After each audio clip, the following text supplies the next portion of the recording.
Thank you for taking the time to watch this important message. The two presidential candidates competing for our vote on November 4th have two dramatically different agendas for working families. Make no mistake that the outcome of this election will directly affect your future as a union member, and more important, your weekly paycheck. Over the last 8 years, President Bush has pushed an anti-worker agenda that has hit everyone in the wallet. Unfortunately, Senator John McCain shows no signs of making it better for any of us. McCain voted with the Bush administration 95% of the time last year and has publicly supported the president's policies time and time again. Watch this short video on Senator McCain and see for yourself how his vision for America doesn't include a better life for you and working families.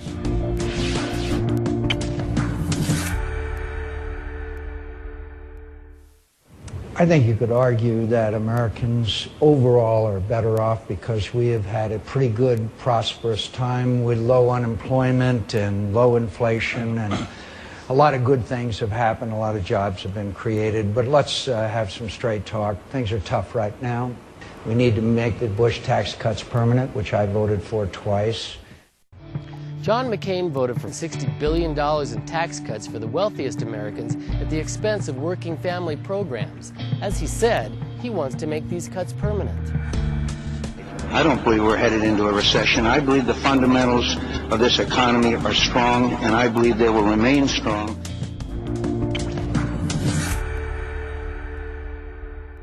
I know NAFTA was a good idea. It's created millions of jobs, and it has helped the economies of all three of these nations.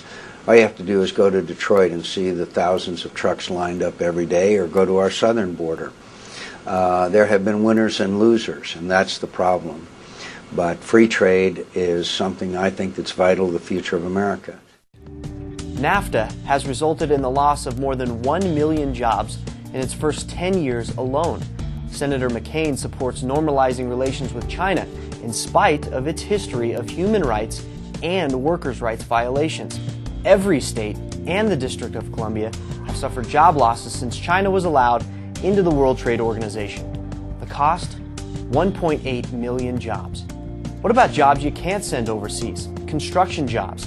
John McCain is the chief architect of a guest worker program that would allow illegal immigrants to stay and work on American soil. Already, current estimates show 25%. 1 out of every 4 construction jobs are being done by undocumented workers. We believe there are plenty of Americans ready to work as long as they receive a decent wage. But Senator McCain doesn't think wages are an issue. Listen to his remarks at our Building and Construction Trades Conference a couple of years ago. I'll offer anybody here $50 an hour if you'll go pick lettuce in Yuma this season and pick for the whole season. So, okay? Sign up. Okay. When you sign up and you'll be there for the whole season. The whole season, okay? Not just one day, because you can't do it, my friend. In his own words, John McCain demonstrates that he simply has no regard or respect for American workers.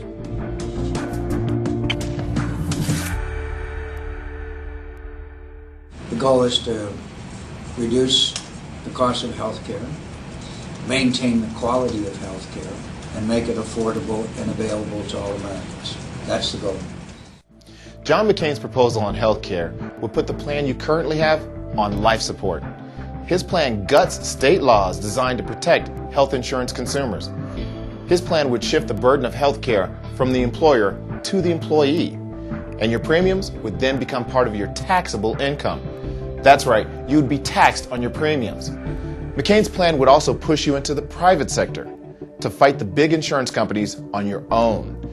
You pay more and get less. And if someone in your family has a pre-existing condition, there will be nothing to stop insurance companies from rejecting you. The problem with healthcare in America is not the quality. The quality of healthcare in America is the best in the world. That's why you see when somebody overseas gets sick and they got enough money, they come to the United States. It's the cost of healthcare.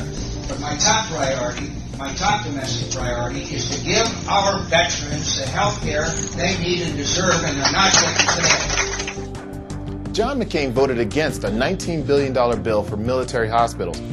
He voted against increasing funding for veterans health care in 2005, 2006, and 2007.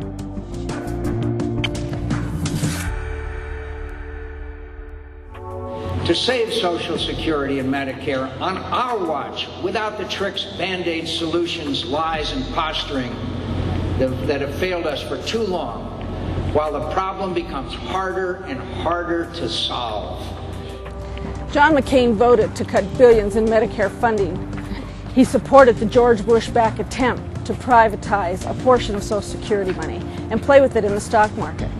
He missed a key vote that would have amended Medicare Part D, allowing Medicare to negotiate to lower prices with prescription drugs. McCain is also considering moving the retirement age to 68 and reducing the cost of living adjustments to your check once you get there.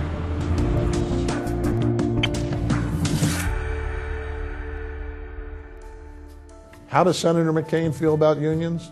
Among the first to endorse him was none other than the ABC, the Associated Builders and Contractors, the most vocal and active anti-union organization in our industry. John McCain opposes the wage protections that project labor agreements and Davis-Bacon offer us. He opposes the Employee Free Choice Act, which strives to level the playing field for workers trying to form unions. He is for the so-called right-to-work laws that seek to eliminate unions altogether. He wants to weaken job safety standards because tougher regulation would cut into company profits. We have seen our country take a frightening turn for the worst under President Bush. And the only thing John McCain brings to the table is more of the same. While the rich get richer, our way of life takes a hit with each passing day. In addition to this video, you might also receive leaflets on the job site about this election. Read them and share them along with this video. This election is far too important to be uninformed on what the candidates stand for. If we don't fight for working families, who else will? It's up to us. Vote for Senator Barack Obama on November 4th.